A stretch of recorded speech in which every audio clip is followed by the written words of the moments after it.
본격! 아키베어가 안내하는 길 따라 다닌 방송입니다.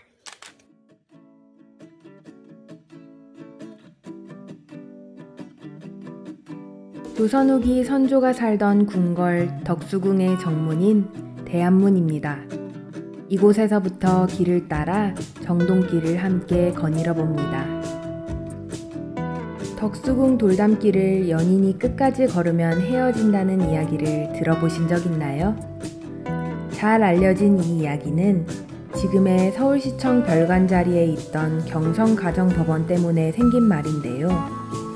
돌담길을 함께 걸어 가정법원에 들어갔다가 이혼을 하고 나서는 정동 삼거리에서 서로 갈라져 각자의 길로 가던 것이 이런 속설로 남았습니다.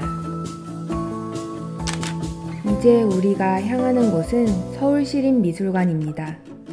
이곳은 사실 우리나라 최초로 정부에서 세운 근대식 교육기관인 유경공원이 있던 자리입니다.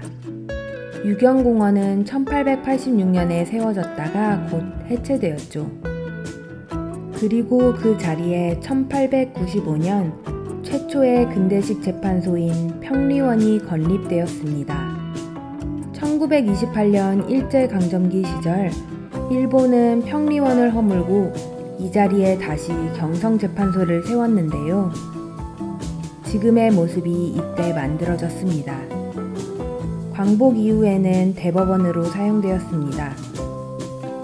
1995년 대법원이 옮겨간 후에 대법원 건물의 전면 모습을 보존한 뒤 2002년부터 지금까지 서울시립미술관으로 사용되고 있습니다. 서울시립미술관 관리동과 서울등기소 사이로 빠져나오면 벽돌로 된 배제학당 역사박물관이 있습니다. 배제학당은 미국 감리교 선교사 아펜젤러가 1885년 8월에 설립하였는데요. 우리나라 최초의 서양식 학교입니다. 우리가 보고 있는 이 동관은 1916년도에 완공되어 현재는 역사박물관으로 남아 당시의 근대 건축 양식을 대표하고 있습니다. 이 건물은 영국 컨트리하우스 양식이며 벽돌 건물에서만이 느낄 수 있는 쌓여짐의 미학, 기하학적 구성미와 같은 지어질 당시 특유의 건축적인 특징들을 볼 수 있습니다. 정동 로터리 옆에는 정동의 랜드마크로 잘 알려진 정동제일교회가 자리 잡고 있습니다. 1897년 10월에 준공된 정동교회의 베델 예배당은 우리나라 개신교 교회 건물 중에서 가장 오래된 예배당입니다. 중구 명동에 위치한 명동성당과 함께 유럽의 중세 양식이 한국 교회의 전형으로 자리 잡는 데 길잡이 역할을 하게 되었습니다. 윗면으로 붉은 벽돌을 사용하였고 적당한 스케일과 간결한 구성을 보여줍니다. 정동 로터리에서 정동교회를 왼쪽으로 끼고 걸어 나가면 공식적으로 알려진 정동길이 시작됩니다. 정동극장은 한국 최초의 근대식 극장이었던 원각사를 복원하는 인형으로 1995년에 개관하였습니다.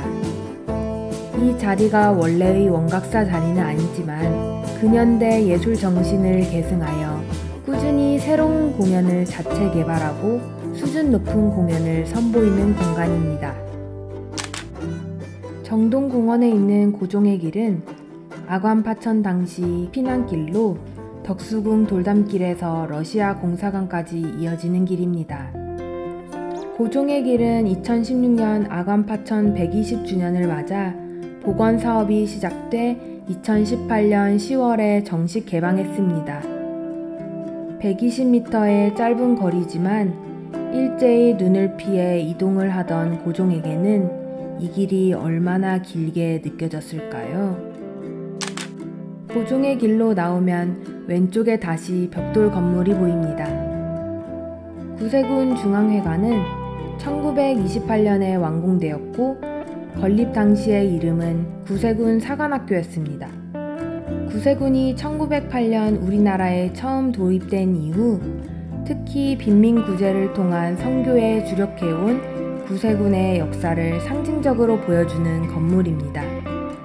구세군 사관 양성 및 선교와 사회사업을 위한 본부로 사용되었습니다. 일부 증축과 개조가 있기는 했지만 건축 당시의 원형을 비교적 잘 유지하고 있습니다. 이제 정동에 대해 조금 더 보이고 느낄 수 있게 되셨나요? 이곳 정동은 한국의 근대사가 시작된 곳입니다.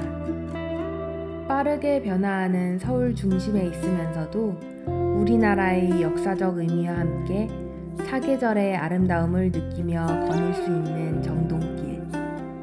100년 전부터 이어진 이 길을 앞으로 100년이 훨씬 넘은 뒤에도 잘 지켜나가야 하는 것이 우리의 의무가 아닐까